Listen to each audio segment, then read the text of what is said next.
అంటే కామారెడ్డి మొత్తంలో కూడా అశోక్ నగర్ అని అంటేనే గడ్డ మీద ఉంటది అని చెప్పేసి, అంటే కామారెడ్డి లోకల్ వచ్చేటప్పటికి మాత్రం పాత కామారెడ్డిలో మాత్రం వాటర్ ఫెసిలిటీ అనేది ఉంటది. అది డౌన్ లో ఉంది కనుక వాటర్ అక్కడ ఉంటది. ఇదేమో గడ్డ మీద ఉంది కనుక దీనికి వాటర్ ప్రాబ్లం ఉంటది అని చెప్పేసి మున్సిపల్ కమిషనర్ గారికి ఎన్నిసార్లు ఫోన్ చేసినా రెస్పాండ్ ఇవ్వరు. ఇంకా అధికారులకు అయితే అసలే ఇవ్వరు. ఎవరో కొత్త ఫోన్లు అన్నోన్ ఫోన్స్ లాగా. అంటే వీళ్ళు మనుషులు కదా, మనుషుల అంటే వాటర్ అనేది నిత్యావసరం కదా. అది వాటర్ అనేది అంటే ఇప్పుడున్న వాటర్ సమస్యని తీర్చితేనే కదా ప్రభుత్వ యంత్రాంగం అనేది.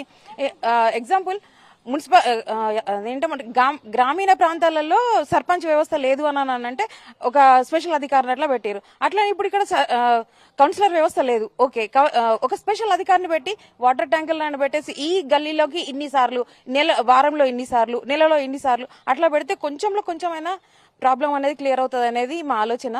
ఒకటి అశోక్ నగరే కాదు, కామారెడ్డి జిల్లాలో ఉన్నటువంటి 49